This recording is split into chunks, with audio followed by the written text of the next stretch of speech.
Endeavour School opened in February of 2015.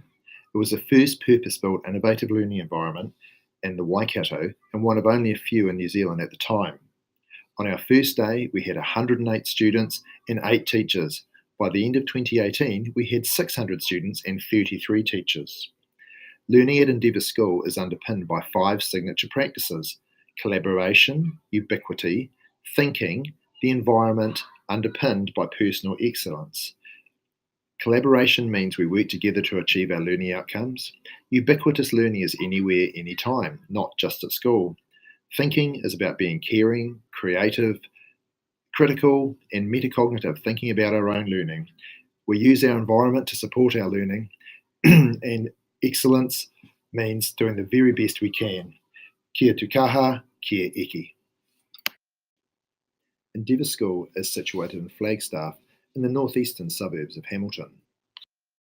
One of the reasons that we wanted to be involved in this CAPE project was because we have a significant number of families in our school community who are Chinese, and we have a really multicultural community here. We enroll English second language learners, so we thought that making connections with a sister school in China would be a really nice way of building our capacity for global competencies with our Chinese community.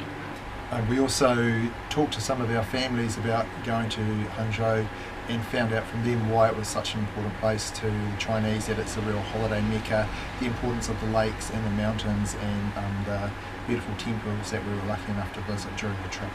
Our aim for the Sister School Partnership was to engage professionally with teachers and educators from China. We want to seek out ways in which language and culture could be explored with our students. We want to seek out ways in which the Sister School Partnership could also support us with meeting our strategic goals, which are now aligned with the global competencies. And we also just wanted to build a network of schools within New Zealand to support teaching and learning of Chinese culture in Endeavour School. Of course, the other schools that travelled to China with us have become a really important resource. So we've got to know other schools from all over New Zealand, but also just as important, another school in Hamilton, and having these people to share thinking and share resources with has really strengthened the process for us as well. We're able to connect more deeply with Chinese culture and life, so by spending some time in Hangzhou we really got a sense of what it is like to live in a big city in China. How was Hangzhou different to Hamilton? Oh, Hangzhou was really different to Hamilton. It is a much bigger city, really big, heaps and heaps of motorways going everywhere, lots and lots of traffic, and lots of people live in high-rise apartments instead of living in houses with their own fences and sections. They all live in big, tall, inner-city apartments. But similar to Hamilton, it did have a big river that went through it, and also it had a really big lake which had a lot of sacred significance to the local. Did you visit different schools? Yes, we did. So we visited 3 different schools.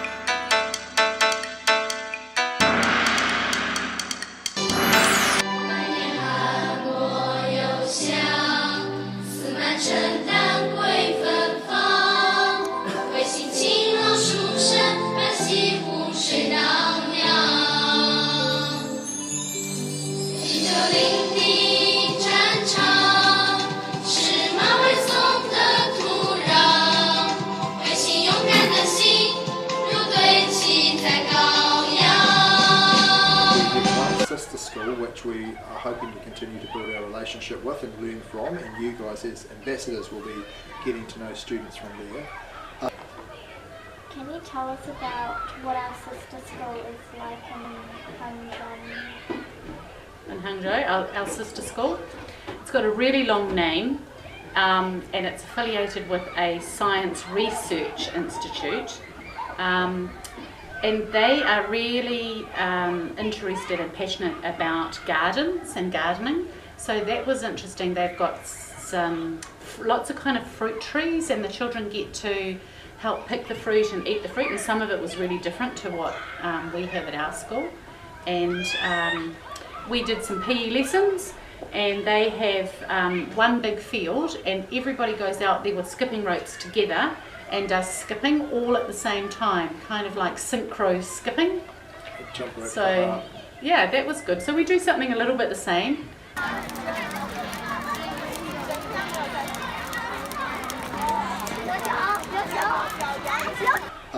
Their school was about 1,200 students, and it was about 4 stories high, and it was very, what we would call in New Zealand traditional, that they had one classroom with 25 to 30 kids in it and one teacher. Wow. Yeah, kind of everybody facing the front and doing work together. Yeah, so no groups, just the whole class. So quite different to how we do learning at Endeavour School.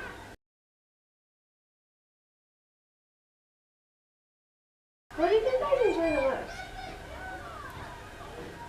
Well, I really enjoyed the food, obviously. It was really interesting trying different food and seeing different, just the different things they eat, and visiting a supermarket and seeing the sorts of things that they had laid out in there.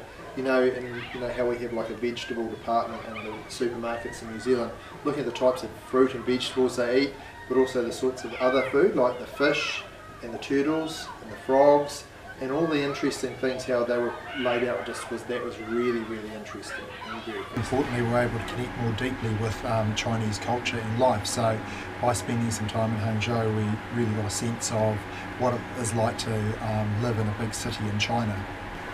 Really, yeah, I really liked, we got to go to see some of the museums and some of the areas that tourists go to, because before I went I didn't realise that lots of people from China go to Hangzhou as tourists, kind of like Queenstown for New Zealand, where it's a beautiful part of the country and Chinese people go on holiday there too.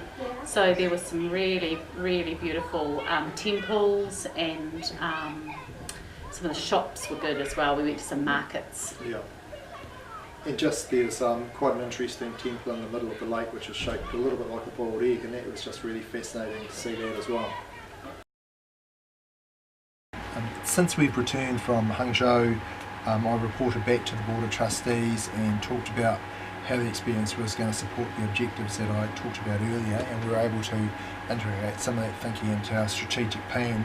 We also have done some work with the staff, so we introduced some thinking around cultural difference based around Hofstede's cultural dimensions, and particularly focusing on the difference between Kiwi culture and Chinese culture in relation to the dimensions, and that has provoked some really interesting conversations amongst the staff, and started them thinking a lot more about how we relate to our Chinese families in New Zealand.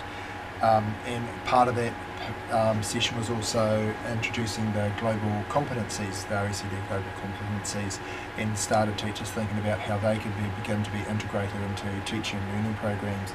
And of course we've fed back to some of our parents and our families about our experience as well.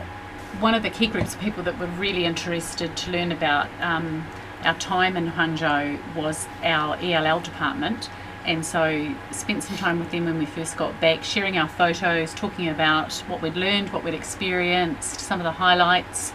And then we went on to host a morning tea where Marcus and I had purchased some special tea from the Hangzhou region, and we bought some food products and some biscuits. We bought some dumplings, and we had a great feast for our administration staff and the ELL team. So that was a really nice way to link in some of the products that we had tried and brought back, and Chinese New Year.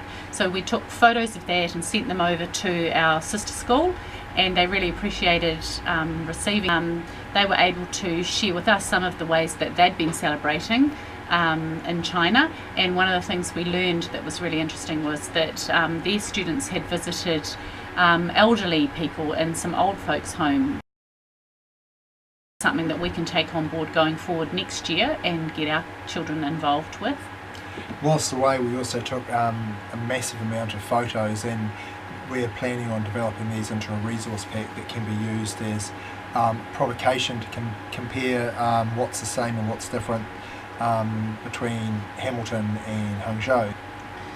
Another resource that we've been working on is we've purchased these, so they're called Conversity cards, and they're another source of provocation for our students, for our staff, for our teachers, our learning support assistants, and for parent groups when we do meetings as well. A big piece of work also has been selecting our cultural ambassadors, who will be a group of students who will also be leading the communication. So there are some really motivated learners who we know will able to be able to work independently and work just at school in Hangzhou.